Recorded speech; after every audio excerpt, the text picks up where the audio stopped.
this bill to the House. Thank you, Mr. Speaker. I call Carol Beaumont. Thank you very much, Mr. Speaker.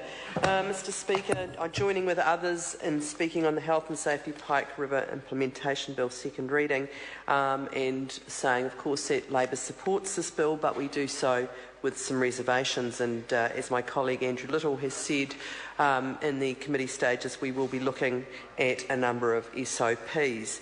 But obviously, the purpose of this bill is absolutely to implement the recommendations of the Royal Commission on the Pike River coal mine tragedy, and to a large extent that is what is happening, and that is appropriate and important. The main elements are the setting up of the new Workplace Health and Safety Agency, WorkSafe New Zealand, amending the Health and Safety and Employment Act to better manage hazards in the mining industry, and creating a new Mines Rescue Act, which will update the regime for how mine rescues are carried out. I want to start by acknowledging the extent of the tragedy of the 19th of November 2010, where 29 workers lost their lives, and the ongoing suffering of their families, but also, as colleagues from the West Coast have noted, we're debating this bill at a time where work is now going on to try and re-enter the mine and to retrieve the bodies of those workers, and I'm sure that we all hope that that is a successful operation. So this tragedy was huge, one of the worst tragedies, health and safety tragedies we've had in this country. And it's worth noting as we debate this bill that when people go to work, they should expect to return home safely, that their families expect that they will return home safely, even if they are working in dangerous industries like mining or quarrying. And so legislation like this is important, and particularly in the legislation, the focus around worker participation in ensuring health and safety is absolutely fundamental.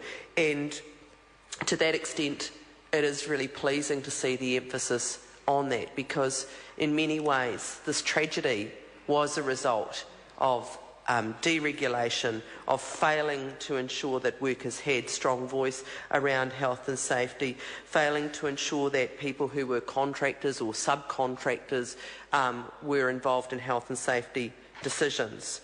And it's also, just by way of preliminary comments, to say that we should acknowledge those who have fought so hard to stand up for workers' health and safety rights, and there are many people. Two I want to acknowledge in this contribution, both presidents of the Council of Trade Unions, former President Ross Wilson, who devoted much of his working life to trying to progress health and safety rights, and the current President Helen Kelly, who I think is doing an amazing job in drawing to this country's attention the tragedy of what's going on in the forestry industry and how unsafe that industry is. One of the things, I wasn't on the Select Committee that considered this bill, but in reading the report from the Select Committee, I think I was particularly interested around the comments around the contributions that the Pike River families made to the Select Committee, and they expressed to the committee the inexperience and lack of training of the workers operating and monitoring sophisticated machinery, the use of unproven technology. Sorry to interrupt the honourable member. The time has come for me to leave the chair for the dinner break.